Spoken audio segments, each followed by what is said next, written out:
Bonjour et bienvenue dans cette nouvelle vidéo. Aujourd'hui, je vais vous présenter mes dernières lectures. Je vous propose qu'on commence tout de suite. Il y a un peu de tout, donc voilà. Le premier ouvrage est L'énigme éternelle de Pearl Buck aux éditions Archie. Donc Pearl Buck est une femme qui a obtenu le prix Nobel de littérature et j'ai une relation très particulière avec Pearl Buck. Je l'ai découverte quand j'avais à peu près 9 ans, en vacances à Majorque. Il y avait une petite bibliothèque et on pouvait prendre des livres et les échanger. Et en l'occurrence, il y avait Histoire de femme de Pearl Buck. J'ai été subjuguée par son récit de euh, la Chine du 19e siècle. Et depuis, j'ai tout lu de Pearl Buck, ou honnêtement, je pense que j'ai tout lu. J'ai toutes les intégrales. C'est une auteure qui m'a toujours accompagnée. J'aime son écriture extrêmement simple, mais belle et poétique, et qui dépeint pour moi si bien la Chine. Malgré le fait qu'il y a quand même un biais, parce que Pearl Buck est la fille de missionnaires qui sont partis en Chine. Mais c'est des lectures que je trouve extrêmement plaisantes et que je conseille à tous. Et je n'avais pas lu L'énigme éternelle, qui est un roman que son fils a découvert 20 ans après sa mort, si je me souviens bien, et qui raconte l'histoire de Ran, un jeune homme surdoué qui va découvrir l'amour grâce à deux femmes. Alors, cet ouvrage est assez en demi-teinte pour moi. J'ai aimé retrouver Pearl Buck, j'ai aimé le lire, je l'ai lu pratiquement d'une traite. Je trouve tout de même que Ran est extrêmement égoïste durant tout l'ouvrage. Je comprends qu'il soit surdoué, j'entends bien. Selon son fils, ce roman est d'ailleurs assez autobiographique et rapporterait à Pearl Buck, mais je trouve que c'est un peu exagéré à beaucoup de moments. Et il se retranche un peu trop derrière sa figure de «je suis extrêmement intelligent». Moi, ça ne m'a pas touchée, j'ai trouvé très dur envers la deuxième des femmes qui vont l'initier à l'amour. Et au final, je trouve qu'il manque peut-être un peu de profondeur. On sent que c'est un ouvrage que Pearl Buck n'a pas fini de travailler. Pour beaucoup, c'est son meilleur. Je trouve qu'il est très différent des autres et qu'il apporte plusieurs pistes de réflexion intéressantes, notamment sur tout ce qui est aspect surdouance, parce qu'effectivement, on sent que Pearl Buck est surdoué et a une connaissance fine du phénomène. Néanmoins, je ne le relirai pas, je le garderai et j'ai été contente de le lire. Je le conseille si vous cherchez des ouvrages sur la surdouance, des romans sur ce sujet. Il y a également une très jolie analyse du fait d'être métisse, parce qu'un des personnages est métisse Chine et Amérique, chinoise et américaine, et c'est très très joli. Donc voilà, je le conseille, mais c'est clairement pas le meilleur Pearl Buck pour moi. Et ne commencez peut-être pas par celui-ci, commencez par tous ces autres ouvrages qui sont pour moi bien mieux. Mais de toute manière, j'ai prévu de faire une vidéo sur mes meilleurs livres écrits par des auteurs chinois ou des auteurs ayant vécu en Chine. Donc stay tuned. Ensuite, j'ai lu The Spectacular Now de Tim Harp aux éditions Scholastic. Donc c'est un livre en anglais. Je l'avais acheté en Angleterre quand j'y étais. D'ailleurs, on voit encore le fameux Buy One, Get One half price. Vous avez peut-être vu le film. Il est sorti en film, je crois, en 2015 et il avait fait pas mal parler de lui. Il est dans la palle depuis extrêmement longtemps. Je l'avais commencé plusieurs fois et plusieurs fois je l'avais arrêté parce que Sutter m'agaçait énormément. Donc pour ce qui est de l'histoire, justement, donc on a Sutter qui est le protagoniste principal, c'est lui qui vous parle, qui est le gars parfait, extrêmement populaire. Il a eu des tas de copines, très sympathique, toujours là pour boire un coup, toujours là pour aider les autres, etc., etc. Mais on sent très vite qu'il y a quelque chose qui ne va pas avec ce jeune homme, qu'il y a une souffrance en lui, qui va rencontrer Amy, qui est une jeune fille très discrète, que personne ne remarque au lycée, et qui garde en elle aussi de terribles stigmates. Ils vont se rencontrer, ils vont devenir amis. Et, euh, et voilà, c'est l'histoire en fait de la fin de l'adolescence, le début de l'âge adulte, des choix qu'on doit faire, des pertes qu'on doit effectuer et des, et des désillusions de la fin de l'adolescence en fait.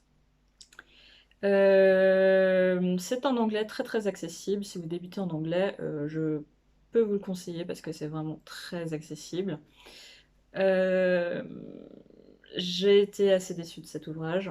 Peut-être aussi parce qu'il est dans ma palle depuis si longtemps que je partais du principe qu'il serait très bon. Euh, que dire, Suter est extrêmement agaçant. Je pense qu'il m'agace aussi beaucoup parce qu'il me rappelle quelqu'un que je connais. Euh, mais j'ai vraiment du mal avec ce genre de personnalité. Il est très égoïste, de nouveau, comme Ran. Décidément, j'ai du mal avec ce trait de personnalité. Mais il est aussi très frivole, il ne prend rien au sérieux et au bout d'un moment, vous avez vraiment envie de le secouer et lui dire mais bon sang, réveille-toi. Mais vraiment, j'ai passé le dernier tiers du livre à me dire mais c'est pas possible, réveille-toi. Réveille-toi. Le choix qu'il fait à la fin est compréhensible et en même temps on se dit mais c'est pas possible, c'est ridicule. La fin m'a pas mal déçue même si je comprends cette fin. Mais voilà, j'ai passé un bon moment de lecture, mais je dirais que je n'y reviendrai pas. Je vous le conseille si vous voulez débuter des livres en anglais, parce qu'il est sympa. Si vous êtes aussi un lectorat plutôt jeune, entre 15 et 20 ans, je pense qu'il vous plairait peut-être plus qu'à moi. Moi, maintenant, je, je trouve que Suter n'avait pas beaucoup de traits attachants, en fait. Il avait plutôt les traits d'une personnalité un peu toxique et ça m'a dérangé. Amy, je l'ai beaucoup plus apprécié, mais bon, Amy, j'aurais préféré que le roman en fait se passe du point de vue d'Amy. Ça aurait été sûrement plus intéressant. Mais donc voilà pour celui-ci. Ensuite, j'ai lu un livre que je souhaite lire depuis très longtemps aussi, Les Suprêmes d'Edward Kelsey Moore aux éditions Babel, qui sont toujours de très très bonnes éditions. Donc, de quoi ça parle? Ça parle dans une petite ville du Texas, si je ne me trompe pas. Oui, je pense que c'est au Texas. À la fin des années 60, trois meilleures amies noires. euh, une s'appelle Barbara Jean, elle a une vie terrible, un enchaînement d'événements absolument terribles. Une autre, Odette, qui est extrêmement forte de caractère et qui voit les fantômes et qui fume de la marijuana pour soigner son cancer aussi. Et la dernière, je crois que c'est Clarisse. Oui, c'est Clarisse. Clarisse qui, elle, est extrêmement pieuse, qui a de gros problèmes avec sa mère et dont le mari la trompe tout le temps. Et c'est l'histoire en fait de leur amitié. Et de cette petite ville du sud des États-Unis, post-ségrégation raciale. C'était très joli, j'ai beaucoup aimé. Ça a été un petit vent d'air frais. J'ai beaucoup aimé leur amitié qui était très très bien racontée. Le personnage d'Odette est extrêmement fort et amusant et il tient le récit. Tout comme son histoire d'amour, tout comme la relation qu'elle a avec son mari qui est très très belle. Je l'ai trouvée très juste. Ça ne tombe pas du tout dans le pathos, c'est vraiment très beau. Je n'ai pas trouvé de longueur. Tous les personnages sont attachants d'une manière ou d'une autre. Il y a par exemple une voyante qui en fait est une charlatane qui est, qui est très amusante et qui est un peu bête. Il y a la cousine de Clarisse qui a une fille qui essaie de faire un régime pour perdre du poids pour son mariage, qui est attachante aussi d'une certaine manière. Et vraiment tous les personnages ont quelque chose à raconter, ont leur propre histoire et j'ai vraiment trouvé que ce livre sonnait juste. Il y avait de belles leçons à y retenir, notamment d'amitié. Et j'ai aimé que ce soit une amitié qui soit au centre du récit, une très belle amitié. Vraiment, je vous le conseille si vous cherchez des livres sur qui soulèvent aussi en fond quelques questions raciales, des portraits de femmes fortes aussi, de femmes fortes en plus afro-américaines. Donc vraiment, je vous le conseille. Il y a le tome 2 qui est sorti. Je ne sais pas encore si je vais l'acheter parce que j'ai tellement aimé le tome 1 que j'ai assez peur de lire le tome 2, surtout que d'après les critiques, il est un peu moins bien. Mais je pense que je me laisserai tenter d'ici un an ou deux le temps de lire d'autres choses et j'y reviendrai certainement. Je vous le conseille à 100%. C'est un livre à lire et je comprends pourquoi les critiques étaient si élogieuses sur BookTube et sur les différents blogs. Ensuite, j'ai lu Le Prince et la couturière de Zheng Wang, qui est une très jolie BD. aux éditions, j'oublie tout le temps le nom de l'édition, Achilleos. Très bonne édition, je vais me pencher un peu plus sur cette maison d'édition. Alors, de quoi ça parle? On suit une jeune couturière à Paris dans, je dirais, le XVIIIe siècle, qui va devoir devenir la couturière du prince. Et le prince se travestit la nuit. Il s'habille en femme et il va se balader dans les rues de Paris. Euh, j'ai été attirée par le synopsis qui me semblait très intéressant, surtout qu'on sent à travers les dessins, par exemple, si je vous montre juste une page voilà, qui ne dévoile rien de l'intrigue, on sent par les dessins que ça s'adresse à un public relativement jeune.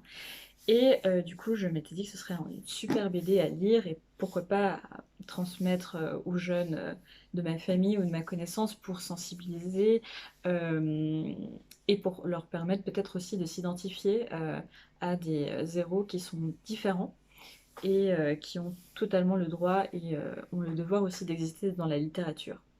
Donc j'étais très intéressée, j'avais vraiment hâte de le lire. Euh, bon, j'ai été déçue. Je comprends que je suis heureuse que ce livre existe parce que je trouve important de pouvoir permettre aux gens de lire ce genre d'ouvrage qui est important pour la représentation des personnes trans, notamment dans la littérature. Euh, Néanmoins, j'ai trouvé qu'on restait vraiment en surface. On aurait pu développer beaucoup de choses, sans développer forcément tout l'aspect transidentité, mais vraiment développer le background, les personnages. Le prince est censé être un prince belge, si j'ai bien compris.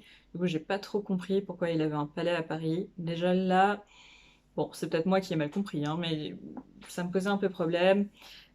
J'ai trouvé que le ton était assez américanisant, assez jeune public américain. Tout va bien pour le milieu, enfin tout va bien. Le père qui découvre la vérité, ça se passe très bien pour lui, etc. Ça me semblait un petit peu, ouais. Je trouve qu'il manquait un peu de profondeur, mais il est très bien et je le conseillerais quand même aux plus jeunes. Et même, l'histoire était toute mignonne, hein, c'est juste que bon, je trouvais qu'on aurait pu aller un tout petit peu plus loin. Et c'est également le cas pour les dessins que j'ai trouvé parfois un peu simplistes. Enfin, regardez juste, les planches sont vraiment très très grandes et sans beaucoup de détails. Et je comprends, c'est un choix artistique. J'aurais souhaité un tout petit peu plus de finesse de trait. Mais ça, c'est purement personnel. Je le conseille quand même fortement. J'ai passé un joli moment et je le relirai certainement une fois avec plaisir et je le passerai autour de moi parce que c'était une très jolie lecture. Et finalement, on va passer au cœur de cette semaine de lecture. J'ai lu, voilà, toutes les intégrales de Fruit Basket. Donc c'est beaucoup de tomes. Donc c'est l'édition parfaite de Fruit Basket. Donc Fruit Basket, qu'est-ce que c'est? C'est un manga que j'ai lu il y a très très très très très longtemps. Je crois que ce manga est presque aussi vieux que moi. Et j'ai commencé à lire les mangas avec trois mangas, donc Fruit Basket, Full Moon et Negima. Et Global Garden, mais personne ne connaît, ça n'a pas eu beaucoup de retentissement. Et surtout aujourd'hui, après 10 ans, plus personne ne connaît Global Garden. Et du coup, Fruit Basket, c'est une histoire qui m'a toujours accompagnée, qui a accompagné aussi ma construction de lectrice. J'ai commencé à connaître Fruit Basket en regardant un épisode à la télé, parce qu'il y a un animé. Et j'avais trouvé ça absolument incroyable, des êtres humains qui se transforment en animaux du zodiaque, ça me m'enchantait totalement. Et du coup, j'ai acheté le premier tome et de là, j'ai acheté tous les tomes. À chaque fois qu'ils sortaient à la Fnac, j'achetais le tome. De quoi ça parle? Ça parle de Toru, qui est une jeune fille extrêmement pure et gentille, qui a perdu sa mère et qui vit dans une tente. Elle est recueillie par la famille Soma, qui est une famille très puissante et très riche, mais qui cache un terrible secret. 12 personnes se transforment en animaux du zodiaque ils sont maudits et dès qu'une personne du sexe opposé les prend dans leurs bras, ils se transforment en l'un des 12 animaux du zodiaque. Il y a un 13e, le chat, qui est encore plus maudit que les autres. Et Tolu va s'intégrer dans cette famille et c'est un peu leurs aventures.